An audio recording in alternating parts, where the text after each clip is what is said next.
안녕하세요. 오늘 저희가 함께 살펴볼 자료들은 리미널리티, 그러니까 경계성이라는 아주 흥미로운 개념에 대한 겁니다. 네, 이게 인류학에서 시작했는데 사회 변화나 근대성 논의까지 쭉 확장되는 개념이죠. 맞습니다. 그래서 이 자료들을 통해서 리미널리티가 과연 뭔지, 또 이게 왜 변화와 전환을 이해하는 데 중요한 열쇠가 되는지 그 핵심을 한번 파헤쳐 보려고 합니다. 혹시 청취자 여러분도 어떤 상태나 상황 사이에 좀 붕 떠 있다, 문지방에 걸쳐 있다 이런 느낌 받아보신 적 있으신가요? 아하, 그런 경험들이 있죠. 네, 바로 그 감각이 오늘 이야기할 리미널리티와 아주 깊은 관련이 있습니다. 자, 그럼 이 개농 속으로 한번 같이 들어가 보시죠. 우선 리미널리티, 이게 정확히 뭘까요? 인류학자 반 게넵이라는 사람이 처음 사용했죠. 네, 맞아요. 그 통과 이래 설명하면서요. 그렇죠. 분리, 전이, 통합. 이 세 단계 중에서 그 두 번째 단계. 전이 단계? 네. 전이 혹은 과도 단계라고 부르는, 그러니까 기존 질서에서 잠시 벗어나 있는데 아직 새로운 곳으로 완전히 들어가지도 못한 그런 좀 모호하고 불확실한 상태를 말하는 거죠. 그 라틴어 리멘이 문지방이란 뜻이라면서요. 정말 말 그대로네요. 문턱에 딱 서 있는 상태. 네, 맞습니다. 근데 여기서 정말 중요한 포인트는 빅거 터너라는 학자가 이 개념을 단순히 어떤 의뢰 분석에만 쓴 게 아니라는 거예요. 아, 터너요? 네. 이 개념을 사회 전체의 변화, 어떤 사회적 위기나 급격한 변동기에 나타나는 현상을 설명하는 틀로 확장을 시켰습니다. 아하. 터너가 봤을 때 이 문지방 상태가 기존 질서가 잠깐 멈춘, 그래서 뭔가 예측 불가능하면서도 새로운 게 태어날 수 있는 그런 창조적인 공간이 될 수 있다고 본 거죠. 그 자료에 나온 아프리카 은덴부 부족 성인식 사례가 그래서 참 와닿았어요. 네네. 그 사례 아주 중요하죠. 소년들을 익숙한 곳에서 떼어내서 완전히 낯선 곳에 그냥 두잖아요? 규칙도 없고 계급도 없는 그런 극한의 경계 상황이에요. 그렇죠.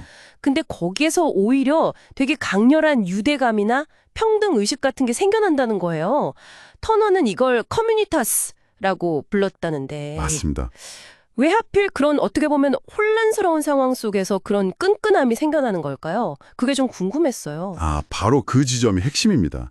커뮤니타스라는 건요, 기존의 사회구조, 예를 들면 지위나 계급 같은 것들이 일시적으로 싹 해체된 상태. 터너는 이걸 반구조 상태라고 불렀는데, 반구조요? 네, 그런 상태에서 아주 자연 발생적으로 스폰테노하게 나타나는 직접적이고 평등한 인간관계를 말해요. 구조가 없으니까 오히려. 그렇죠. 모든 게 불확실하고 정해진 게 없으니까 역설적으로 어떤 형식이나 틀 없이 서로에게 직접적으로 의지하게 되고, 그러면서 새로운 관계 맺기 방식이나 아이디어가 막 움틀 수 있는 거예요. 그렇군요. 단순한 혼돈 상태가 아니라 가능성의 공간이다. 네, 맞습니다. 잠재력의 공간인 거죠. 그럼 이게 단순히 어떤 의례 속의 한 단계를 넘어서는 거군요. 근데 여기서 정말 흥미로워지는 게 이 리미널리티 개념이 근대성, 그러니까 현대사회를 설명하는 거대 담론과도 연결된다면서요? 네, 그렇습니다. 지그문트 바우만 같은 사상가들이 이 개념에 주목했죠. 바우만, 액체 근대. 네, 맞아요. 바우만은 우리 시대를 액체 근대, 리퀴드 모더니티라고 불렀잖아요.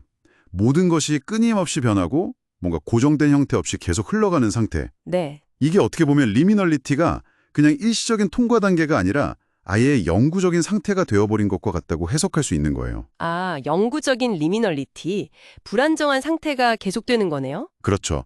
기존의 해겔 변증법 같은 이론들은 결국 이렇게 발전할 것이다 하는 어떤 목적지 같은 걸 상정했다면 이 리미널리티 개념은 딱히 정해진 방향성 없이 계속 유동하는 현대사회의 어떤 불안정성, 복잡성 이런 걸 더 잘 포착해준다는 평가를 받습니다. 듣고 보니 그렇네요.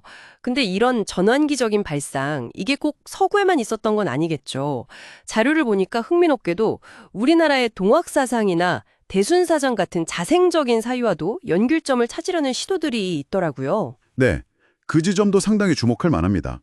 특히 변화를 이해하는 방식에서요. 기존의 것을 완전히 버리고 새로 시작하는 게 아니라 기존의 것을 끌어안으면서 그걸 넘어서는 방식. 끌어안고 넘어서는 방식이요. 네, 예를 들면 포월이나 접화 같은 동황적 사유 방식이 리미널리티가 가진 어떤 창조적인 측면과 만나는 지점이 있다는 거죠. 아하. 김지하 시인이나 김익두, 이영란 같은 연구자들이 동학의 개벽 사상이나 대순사상의 가일배법 같은 거 있잖아요. 기존 요소에 새로운 걸 더해서 차원을 확 달리하는 그런 발상이 터너가 말한 리미널리티 상태에서의 창발성, 새로운 것이 태어나는 것과 통한다고 본 거예요. 그렇군요.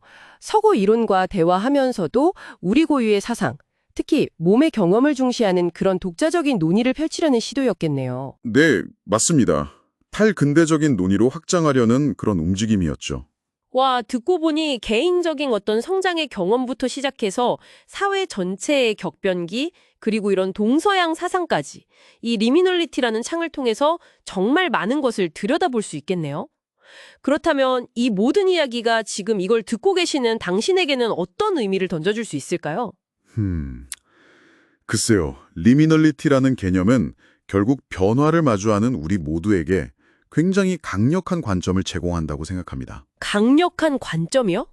네. 그게 뭐 성장통을 겪는 개인이든 아니면 큰 변화의 시기를 지나고 있는 사회든 우리가 흔히 불안정하고 모호하다고 느끼는 그 경계의 시간이요. 그 시간이 단순히 고통스럽거나 빨리 피해야 할 시간이 아니라는 거죠. 아, 오히려 그 안에서 새로운 가능성이 싹틀 수도 있고 전혀 예상치 못했던 어떤 창조성이 발현될 수도 있는 그런 잠재력의 시공간이라는 것을 이해하게 도와줍니다. 변화에 대한 막연한 두려움 같은 것 대신에요? 그렇죠. 두려움을 넘어서 그 안에서 무언가를 발견할 기회로 인식하게끔 해주는 렌즈가 될 수 있다는 겁니다. 네, 오늘 리미널리티라는 개념을 따라서 부족사회의 의례에서부터 시작해서 현대사회의 유동성, 그리고 우리 고유사상과의 연결점까지 정말 넓은 영역을 넘나들면서 그 의미를 탐구해봤습니다. 핵심은 결국 변화와 전환의 시기라는 것이 그냥 텅 빈 시간이 아니라 무언가 아주 중요하게 생성되고 있는 사이의 공간이라는 점이 아닐까 싶네요. 네, 맞습니다. 그리고 마지막으로 이런 질문을 한번 던져보고 싶습니다.